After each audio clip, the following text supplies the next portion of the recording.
جیسے میں نے عرض کیا کہ یہ شعبان المعظم کا مہینہ اور شب برات، منگل کو شب برات آ رہی ہے۔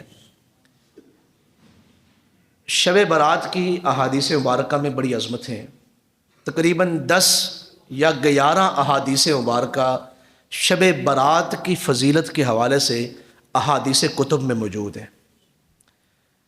ہمارے ہاں جیسے روحانی طاقتیں کام کر رہی ہیں کہ لوگوں کو دین کی طرف راغب کیا جا رہا ہے اور دین کی طرف لایا جا رہا ہے، اسی طرح ہمارے ہاں کچھ شیطانی قوتیں بھی کام کر رہی ہیں کہ لوگوں کو اللہ تعالیٰ کی محبت سے دور کیا جائے۔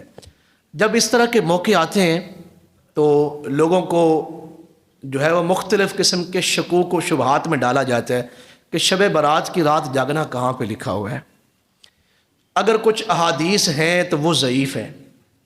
تو پہلی بات جو میں آپ سے کہنا چاہتا ہوں، جو ضعیف احادیث مبارکہ ہوتی ہیں وہ فضیلت کے حوالے سے مستند ہوتی ہیں، اعمال کے حوالے سے، کہ اگر کوئی حدیث مبارکہ کہ جی آپ فلاں ذکر کریں تو اللہ آپ کے اتنے سالوں کے گناہ معاف فرما دے، وہ ضعیف بھی ہو آپ اس پہ عمل کریں، اللہ آپ کو اس کا اجر نصیب فرماتا ہے۔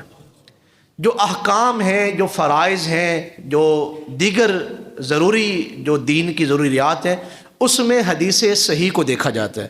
جو اعمال ہیں، اعمال کرنے کے حوالے سے اگر کوئی ایک حدیث ضعیف بھی مل جائے تو علماء لکھتے ہیں کہ اس کے اوپر عمل کرنا باعث برکت بھی ہے اور باعث رحمت بھی ہے۔ ویسے شعبان المعظم کا مہینہ اپنے اندر بہت زیادہ عظمتیں سمیٹے ہوئے ہیں۔ یہ جو آیت درود ہے، ان اللہ و ملائکتہ یصلون علی النبی، اس آیت کو اللہ تعالیٰ نے شعبان المعظم میں نازل فرمایا۔ کتنی بڑی جو ہے وہ یہ آیت مبارکہ ہے کہ اللہ تعالیٰ کوئی عبادت نہیں فرماتا، لیکن فرمایا جہاں تک بات ہے نا درود و سلام کی، میں بھی اپنے محبوب کے اوپر درود و سلام بھیجتا ہوں۔ یہ جو آیت مبارکہ ہے، یہ جو اظہار ہے حضور علیہ السلام کا، اللہ تعالیٰ کا حضور علیہ السلام سے، یہ شعبان المعظم میں ہوا۔ یہ آیت شعبان المعظم میں نازل ہوئی۔ حضرت عائشہ صدیقہ رضی اللہ تعالیٰ عنہ فرماتی ہے کہ آقا کریم صلی اللہ علیہ وسلم کو میں نے ہمیشہ دیکھا رمضان المبارک کے علاوہ جس مہینے میں حضور کثرت سے روزے رکھتے تھے وہ شعبان المعظم میں رکھتے تھے۔ اس لیے حضور علیہ السلام کے حدیث مبارکہ شعبان الشہر و رمضان شہر اللہ، کہ شعبان جو ہے یہ میرا مہینہ ہے اور رمضان اللہ کا مہینہ ہے۔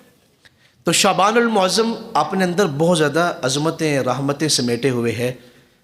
اسی طرح جو لیلۃ النصف شعبان ہے، شعبان کی نصف رات یعنی 15ویں شب، جسے ہم شب برات کہتے ہیں، اسے احادیث مبارکہ میں بڑی عظمتیں مولا علی کرم اللہ وجہ کریم سے، حضرت ابو ہریرہ سے، حضرت عبداللہ ابن عباس سے یہ روایات موجود ہیں کہ یہ وہ رات ہے کہ جس رات اللہ تعالیٰ مغرب کی نماز کے بعد آسمان دنیا پہ تشریف لاتا ہے اور اپنا دامن رحمت کھول دیتا ہے، اور پھر اللہ آواز دیتا ہے کہاں ہیں وہ لوگ جو گناہوں کی معافی چاہتے ہیں، وہ آج میرے پاس آئیں تو میں ان کے گناہوں کو معاف کر دوں۔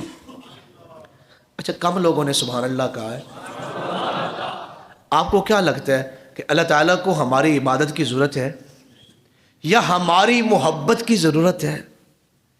جس رب کے دامن میں حضرت ابراہیم کی محبتیں ہوں کہ بیٹے کے گلے پہ چھری رکھ دی، کس کی محبت میں؟ اللہ کی محبت میں۔ آگ دیکھی ہے، اللہ کی محبت میں آگ میں کود گئے۔ یا حضرت موسیٰ کی محبتیں، یا حضرت عیسیٰ کی محبتیں، یا دیگر انبیاء کرام کی، حضرت زکریا کی محبتیں کہ آرے کے نیچے چیرا جا رہا ہے، پرواہ ہی نہیں ہے کہ میں اللہ کی محبت میں، اللہ اس میں راضی ہے تو میں اس میں راضی ہوں۔ حضرت عیسیٰ کا سولی پہ چڑھایا جانا اور پھر ان کو عرشوں پہ اٹھا لیا جانا، آسمانوں پہ اٹھا لیا جانا، یہ سب اللہ کی محبت کی داستانیں ہیں۔ انبیاء کرام، پھر ہمارے آقا و مولا صلی اللہ علیہ وسلم، اور پھر دیگر صحابہ کرام، تابعین، تبع تابعین، اولیاء کرام کی جو اللہ سے محبتوں کی داستانیں ہیں۔ اللہ کو بلا محبتوں کی کمی ہے یا عبادات کی کمی ہے؟ جس رب کی بارگاہ میں حضرت ابراہیم کے سجدے ہوں، امام علی مقام امام حسین کے سجدے ہوں، اور حضرت سیدنا غوث الاعظم رضی اللہ تعالیٰ عنہ کے آنسو ہوں، حضرت داتا علی حجویری کے رکوع اور سجود ہو، وہاں ہمارے اس رب کو ہمارے سجدوں کی ضرورت ہے۔ یہ پھر اللہ کیوں بلا رہا ہے گناہ گاروں کو کہ آج ہے؟ اگر کسی کے ہاں گناہ زیادہ ہے وہ اس رات آئے ہم نے دروازے کھولے ہوئے ہیں بخشش کے، آپ معافی مانگیں، ہم تمہارے گناہوں کو معاف فرما دیں گے۔ یہ ابن ماجہ شریف میں حدیث مبارکہ ہے۔ جامع ترمذی میں امام ترمذی شب برات کے حوالے سے پورا احادیث مبارکہ کا باب لائے ہیں۔ تو اس لیے یہ شب برات اپنے اندر کافی عظمتیں سمیٹے ہوئے ہیں۔ حدیث مبارکہ ابن ماجہ شریف میں کہ اس رات پورے سال کا جو نامہ اعمال ہے وہ فرشتے اللہ کے حضور پیش کر دیتے ہیں۔ اس بندے نے پورے سال میں کون سی نیکیاں کی ہیں، کون سے گناہ کیے ہیں۔ کیا یہ گھاٹے کا سودا ہے کہ انسان توبہ کرے اور وہ فرشتے رجسٹرڈ اللہ کے حضور اس حال میں پیش کریں کہ اس کے نامہ اعمال میں کوئی گناہ نہ لکھا ہو، اور وہ اگلے سال کا جو اس کا نامہ اعمال ہے اس کا جو آغاز کر رہا ہے وہ اللہ کے حضور توبہ سے کر رہا ہے۔ ہمارے آقا و مولا صلی اللہ علیہ وسلم کی بارگاہ میں حضرت جبریل امین تشریف لائے اس رات کو، شب برات کی رات کو، اور حضور کو جگایا اور جگا کے فرمایا محبوب آپ جنت کی طرف دیکھیں۔ آقا کریم صلی اللہ علیہ وسلم نے جب جنت کی طرف نظر مبارک اٹھائی تو جنت کے 8 دروازے کھلے ہوئے تھے۔ تو حضور علیہ السلام نے فرمایا جبریل یہ کون سی رات ہے؟ فرمایا یہ شعبان کی 15ویں رات ہے۔ تو جنت کے دروازے کب تک کھلے رہیں گے؟ فرمایا صبح سورج طلوع ہونے تک جنت کے دروازے کھلے رہیں گے۔ اور پھر جبریل امین نے فرمایا یا رسول اللہ صلی اللہ علیہ وسلم یہ وہ عظیم رات ہے کہ اس رات اللہ تعالیٰ آپ کی امت کے گناہ گاروں کو قبیلہ بنو کلب کی بکریوں کے بالوں کے برابر دوزخ سے آزادی عطا فرماتا ہے۔ یہ شب آزادی ہے، جیسے ہمارے یہاں نہیں ہم مناتے ہیں یوم آزادی کہ ہم جو ہے وہ ہمارا ملک آزاد ہوا تھا، تو یہ جو 15ویں شب ہے شب برات کی، یہ شب آزادی ہے۔ اس رات جو گناہ گار ہیں وہ اللہ تعالیٰ کے کرم سے، اللہ تعالیٰ کے فضل سے دوزخ سے آزاد کیے جاتے ہیں۔